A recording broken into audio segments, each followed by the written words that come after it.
Hoy os quiero hablar acerca del solsticio de invierno, sus mitos y tradiciones.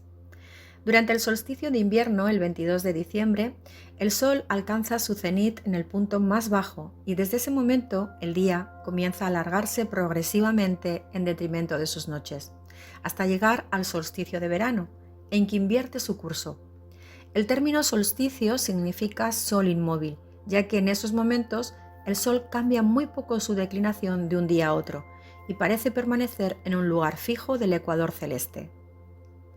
El solsticio invernal es el acontecimiento que vivifica la naturaleza con su luz y su calor, razón por la cual, para todas las culturas antiguas, representaba el auténtico nacimiento del Sol y con él toda la naturaleza comenzaba a despertar lentamente de su letargo invernal, y los humanos veían renovadas sus esperanzas de supervivencia gracias a la fertilidad de la tierra. En el solsticio de invierno, todos los pueblos antiguos celebraban el nacimiento del astro rey mediante grandes festejos, caracterizados por la alegría general y acompañados de ceremonias colectivas centradas en cantos y danzas rituales, y también en la recogida de ciertas plantas mágicas, como por ejemplo el muérdago. Las grandes hogueras tenían la función de provocar el calor y la fuerza de los rayos de un sol recién nacido que encaraba su curso hacia la primavera, inundando la tierra con su poder regenerador. Otro tanto sucedía durante el solsticio de verano, época adecuada para mostrarle al divino sol el agradecimiento de quienes habían sobrevivido un año más, gracias a su generosa intervención en el ciclo agrícola y ganadero. Con el desarrollo de las culturas urbanas, los rituales solsticiales agrarios no desaparecieron, sino que se adaptaron a las nuevas circunstancias y necesidades. Por eso, las fiestas paganas más importantes rebasaron el ámbito campesino y se convirtieron en ciudadanas, de forma que la fecundidad, que en origen solicitaban para el campo y el ganado, pasó a comprenderse como prosperidad y riqueza para la ciudad. Desde hace miles de años y para las culturas y sociedades más diversas, el solsticio de invierno ha representado el advenimiento del acontecimiento cósmico por excelencia. Así que no es ninguna casualidad, por tanto, que el natalicio de los principales dioses relacionados con el Sol, como Osiris, Horus, Apolo, Mitra, Dionisio, Jesús, etc., fuese situado durante este periodo temporal. En la antigua Grecia, el culto popular de Dionisio estaba repartido en 4 grandes festividades. Las 2 primeras, las dionisíacas de los campos y las leneas, se celebraban alrededor del solsticio invernal, con carácter propiciatorio de la fertilidad y prosperidad, en medio de festejos caracterizados por la gran alegría general. Las 2 últimas tenían lugar en la primavera y festejaban la resurrección de la naturaleza. En Roma, la celebración de los Saturnalias, fiestas dedicadas a Saturno, padre de los dioses olímpicos y dios protector de la naturaleza, duraba una semana. Después de la ceremonia religiosa, había grandes festejos y banquetes y se abolían temporalmente las clases sociales. En los ágapes, los señores servían a sus esclavos. Cesaba también toda actividad pública, en tribunales, escuelas, comercios, operaciones militares, etc. Y no se permitía ejercer ningún arte ni oficio, salvo el de la cocina. Se imponía el hacerse regalos unos a otros. Los ricos convidaban a sus mesas bien surtidas a los pobres que llamaban a sus puertas, y se practicaban juegos de azar. En los mitos solares de todas las culturas antiguas, ocupaba un lugar central la presencia de un Dios joven, Jesucristo en la religión cristiana, que cada año muere y resucita encarnando en sí los ciclos de la vida de la naturaleza. Durante el solsticio de invierno, la imagen del dios egipcio Horus era sacada del santuario para ser expuesta a la adoración pública de las masas. Se le representaba como un niño recién nacido recostado en un pesebre con cabello dorado, un dedo en la boca y el disco solar sobre su cabeza. Mitra, uno de los principales dioses de la religión hindú, objeto de un culto aparecido unos 1000 años antes de Cristo, cargaba con los pecados y expiaba las iniquidades de la humanidad. Era el principio mediador colocado entre el bien y el mal, el dispensador de luz y bienes, mantenedor de la armonía en el mundo y guardián y protector de todas las criaturas. Era una especie de Mesías que, según sus seguidores, debía volver al mundo como juez de los hombres. Era un dios que había nacido de madre virgen en el solsticio de invierno, en una gruta o cueva, que fue adorado por pastores y magos, obró milagros, fue perseguido, acabó siendo muerto y resucitado al tercer día. Baco, otro dios solar romano, también estuvo destinado a cargar con las culpas de la humanidad.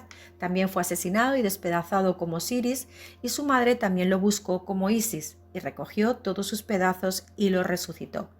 Según la tradición, Baco moría despedazado en el equinoccio de primavera y resucitaba a los 3 días. Ya en el siglo II de nuestra era, los cristianos solo conmemoraban la Pascua de Resurrección, ya que consideraban irrelevante el momento del nacimiento de Jesús y además desconocían absolutamente cuándo pudo haber acontecido este.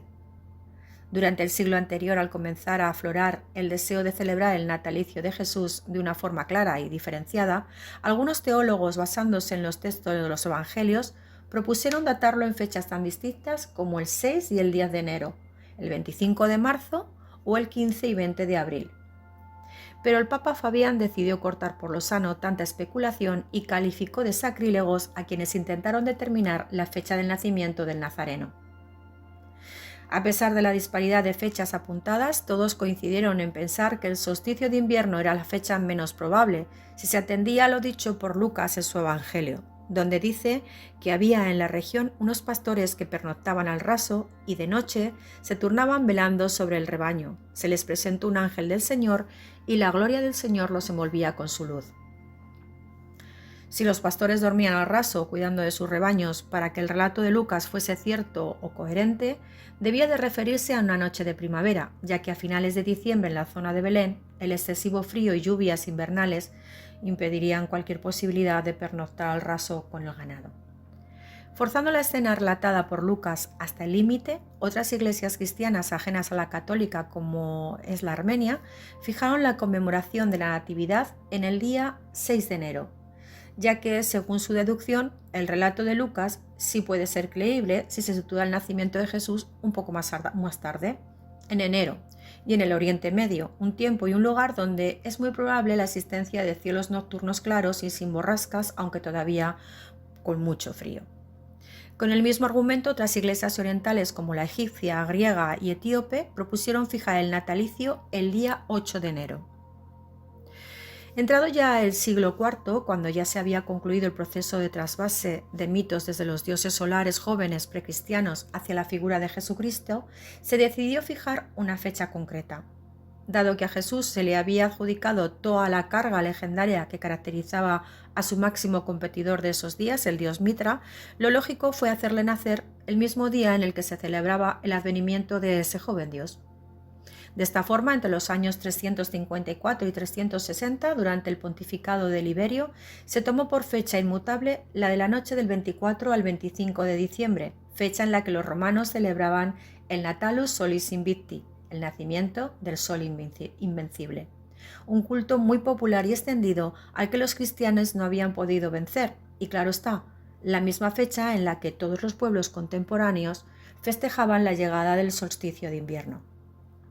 La fecha del 25 de diciembre fue entonces fijada por el orbe católico como algo inamovible, aunque no fue aceptada por la Iglesia Oriental, que aún hoy en día sigue celebrando el natalicio de Jesús el día 6 de enero. Pero vamos ahora a ver cómo celebraban esta festividad en la antigüedad un poquito más. Ya hemos hablado acerca de los romanos. En la antigua Roma tenían unas de sus jornadas de festividades más importantes para ellos durante el año, durante el solsticio de invierno, y se puede considerar como el verdadero origen de la Navidad, tal y como la conocemos actualmente. Era una festividad en honor al dios Saturno, defensor de la agricultura, conocida como los Saturnales. Las fiestas se celebraban a la luz de las velas y antorchas para poner fin al periodo más oscuro del año y dar la bienvenida al nuevo periodo de luz o nacimiento del Sol Invictus el día 25 de diciembre, fecha del solsticio según el calendario juliano. En las fiestas se comía y se bebía en abundancia para celebrar también la finalización de los trabajos de campo y la siembra del invierno. Todos, incluidos los esclavos, como ya hemos dicho antes, participaban en estas celebraciones que duraban una semana. ¿Pero cómo podía ser en los países nórdicos? Con una cultura y un folclore tan rico, es normal que al norte de Europa se celebre la llegada del invierno como algo muy especial. En algunos rincones de Finlandia, Noruega y Suecia se celebra el solsticio con el culto a la diosa Beiwe, que según la tradición nórdica es la protectora de la felicidad, la salud y el sol. Dice la tradición que Beiwe y su hija caminan por el cielo sobre huesos de reno, lo que provoca que crezcan las plantas en la tierra. En Laponia, Finlandia, se sacrificaban ciervos en homenaje a la diosa utilizando la carne y otros materiales para ofrecerle una cama donde descansar. En lugar de cava y turrones, la celebración consiste en cubrir sus puertas con mantequilla en honor a la diosa. ¿Y en Japón? Bueno, en Japón, con una cultura tan ancestral, el país del sol naciente tiene su propia tradición y leyenda relativa al solsticio de invierno. Amaterasu, diosa del sol, es la protagonista del mito sintoísta y cuenta cómo su hermano mató al potro del cielo y tiró la piel a la habitación de su hermano. Este fue desterrado, lo que provocó que ella se encerrase en una cueva y el sol desapareciera del mundo. Ante semejante caos, los dioses intentaron sacarla por todos los medios y solo lo consiguieron con humor. Ella se asomó por curiosidad y se vio reflejada en un espejo, quedando fascinada ante su propia imagen. Recuperada de su pena, salió de la cueva y el equilibrio se volvió a restablecer. Desde entonces, muchos japoneses aprovechan la llegada del invierno para purificar sus hogares y dar ofrendas en honor a esta victoria de la luz sobre la oscuridad. ¿Y el pueblo judío? Bueno, el pueblo judío celebra Hanukkah, también festividad de las luminarias, que tiene lugar en 25 de Kislev, mes del calendario judío que cae a finales de noviembre o principios de diciembre según el calendario gregoriano.